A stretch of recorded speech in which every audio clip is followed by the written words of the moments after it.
Tai sveiki visus, aš Godas Kunigėlis, šiandien žaidžiame Minecraft ir šiandien aš parodysiu, ką galima daryti. Tai gerai, pirmas, pastatote bloką taip ir galite arba smėlį, arba žyrą, dėsiu, bet pirmą apačioje arba tvorą, arba šitą, aš dėsiu tvorą, o tai yra ne tvorą, ta kaip ten, pamiršau, tada dedate arba žyrą, arba smėlį. Tada ateinat, nugriaunate pirmą bloką ir tada šitą. Oi. Sorry, nepavyko.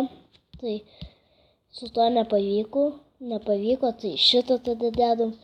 Tada arba smėlį. Tada nugriaunam tą ir tą. Ir skraidom. Tai kodėl jis skraido? Tai todėl, kad tas yra. Tai gerai. Laukite antro. Antras, po vandeniu galima statyti paveikslus. Čia vanduo, galite net įsitikinti. Čia vanduo. Tai gerai.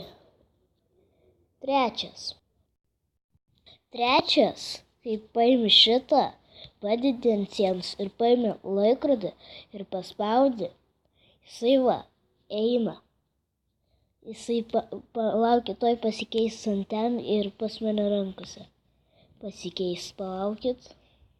Turėtų pasikeisti.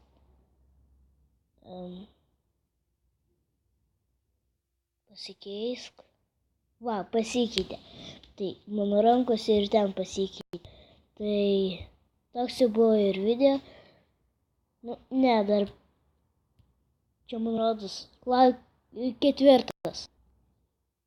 Pavyzdžiui, jeigu ten nori tą creeperį susprogdinti, aš dabar spavninsiu, paimi degtuką, prieini prie jo. Ir tada šitą spaudi, jisai užsidega ir sprogsta.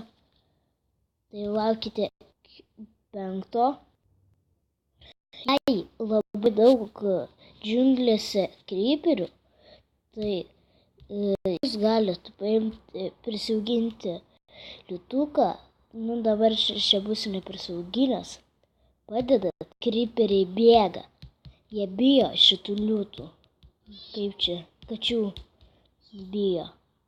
Tai toks jau buvo video. Tai su jumis aš Godas Kunigėlis. Laikykit, prenumeruokit, subscribinkit. Su jumis aš Godas Kunigėlis ir viso gero.